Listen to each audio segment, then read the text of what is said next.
Historias para compartir.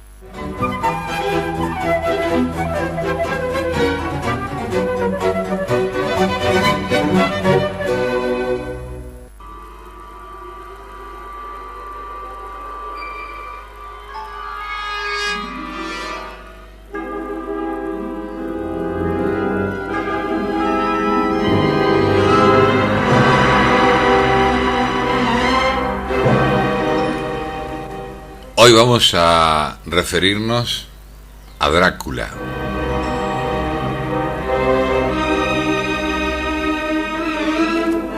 En resumen, un abogado de apellido Harker efectúa un relato estremecedor de una vivencia que dice haberlo tenido como protagonista. Harker pasa a ser el héroe de una de las novelas más populares de todos los tiempos. Estoy hablando de Drácula, de Bram Stoker. Fue un éxito inmediato cuando se publicó en Londres allá por 1897 y desde entonces se reimprime. La historia del temible conde vampiro que chupa sangre ha sido adaptada a cine, teatro, historieta, comedias musicales. Existe un ballet y es conocida en todo el mundo. En la novela, Drácula viaja a Inglaterra para difundir su culto, pero finalmente es vencido por Harker, quien escapa del castillo y se une al doctor Abraham Van Helsing, un holandés experto en vampirismo. Solo Van Helsing parece saber que el monstruo no puede tolerar la luz del día, el ajo o la cruz cristiana. También sabe que los no muertos, como se conoce a los vampiros, mueren solamente si se le logra clavar una estaca justo en el corazón. Y pasan los años y la leyenda perdura. La novela de vampiros de Stoker se basa en la difundida tradición de creer en los temibles efectos de estas criaturas ya mencionadas en las literaturas del antiguo Egipto y Grecia. Como los moribundos se debilitan al perder sangre, la gente simple tal vez supuso que beber sangre daría fuerza e incluso que la sangre de los vivos podía revivir a los muertos. Pero la novela Drácula se basa principalmente en las creencias populares de la Rumania rural. Según la Iglesia Ortodoxa Oriental, la religión dominante del país, quien muchas personas que han muerto, maldecido o excomulgado se convierten en muertos vivientes hasta que son absueltos por la Iglesia. Las supersticiones locales hablan de otras criaturas que no vienen al caso.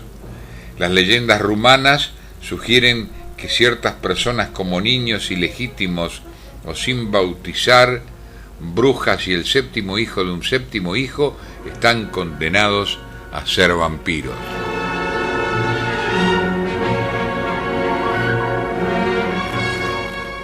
Stoker, el exitoso novelista, conocía estas leyendas, investigó intensivamente en el Museo Británico de Londres, conversó con académicos húngaros, también fue influido por misteriosos asesinatos, el de Jack el Destripador, y por su amistad con el explorador y hombre de letras Richard Burton, cuyas traducciones incluían 11 cuentos hindúes sobre vampiros.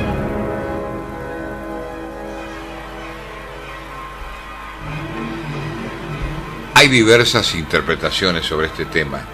Según varios críticos literarios, en la sexualmente reprimida era de la reina Victoria, las emociones eróticas se disfrazaban. Tal vez Stoker sublimó inconscientemente en su novela temas de fuerte contenido sexual, mezclando los sanguinarios ataques de los vampiros con un apasionado deseo de experiencias sensuales en misteriosos escenarios nocturnos.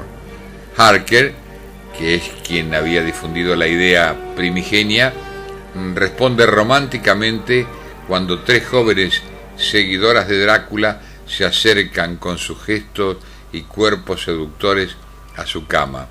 Las tres tenían dientes blancos que brillaban como perlas frente al rubí de sus labios voluptuosos. Ahora bien, aquí viene la sorpresa, porque más allá de lo que dice la literatura, el verdadero Drácula, se aseguran, vivió en el siglo XV y era el príncipe de Valaquia, una región montañosa adyacente a Transilvania, retratado en pintura de la época con un gran bigote, nariz muy aguileña y enormes ojos fijos. Se le bautizó Vlad. Siendo joven, Drácula fue prisionero de los turcos, de quien aprendió un horrendo método de ejecución, que es el empalamiento. En este bárbaro castigo se atraviesa el cuerpo de la víctima con una estaca de madera o hierro y ésta se clava en el suelo y el empalado queda ahí hasta morir. En 1448, Vlad, de solo 18 años, fue puesto en el trono de Valaquia por los turcos, pero 2 meses después huyó a un monasterio cristiano. Cuando la gran capital cristiana Constantinopla cayó ante los turcos, Vlad regresó en 1456 a su trono hereditario e inició un reinado de 4 años de inventivo terror.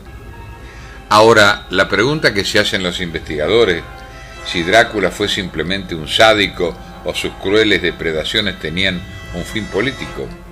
Tal vez las dos cosas.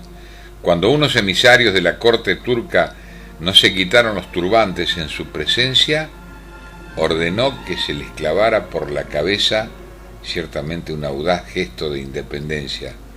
Salvaje o no, se hizo famoso en la Europa cristiana cuando recapturó una fortaleza en el río Danubio y condujo a su ejército hasta el Mar Negro.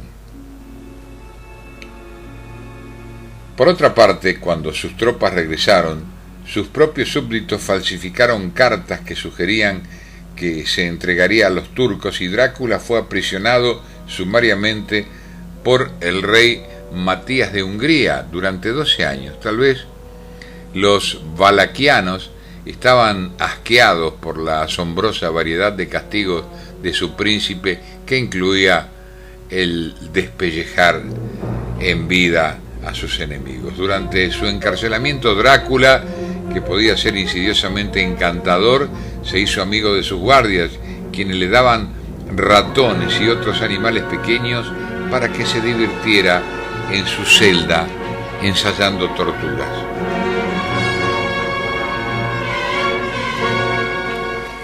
Una vez más fue liberado, allá por 1474, 2 años después.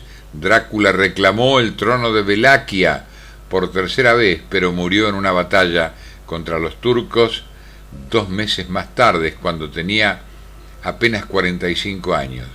Se le cortó la cabeza y se envió conservada en miel al sultán como trofeo. Su cuerpo yace en una tumba sin lápida. Ahora, ¿por qué Stoker asoció a Drácula o Vlad el Empalador con el vampirismo? Generaciones de niños rumanos han sido asustados con la advertencia popular: pórtate bien o Drácula te llevará.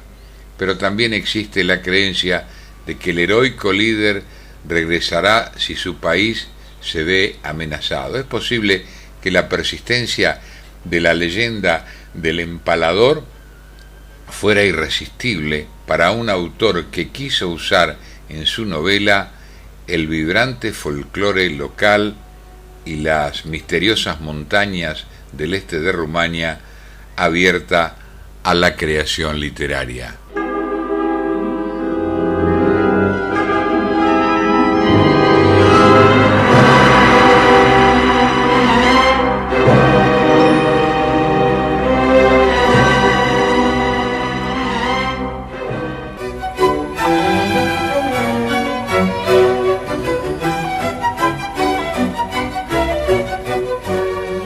Historias para compartir.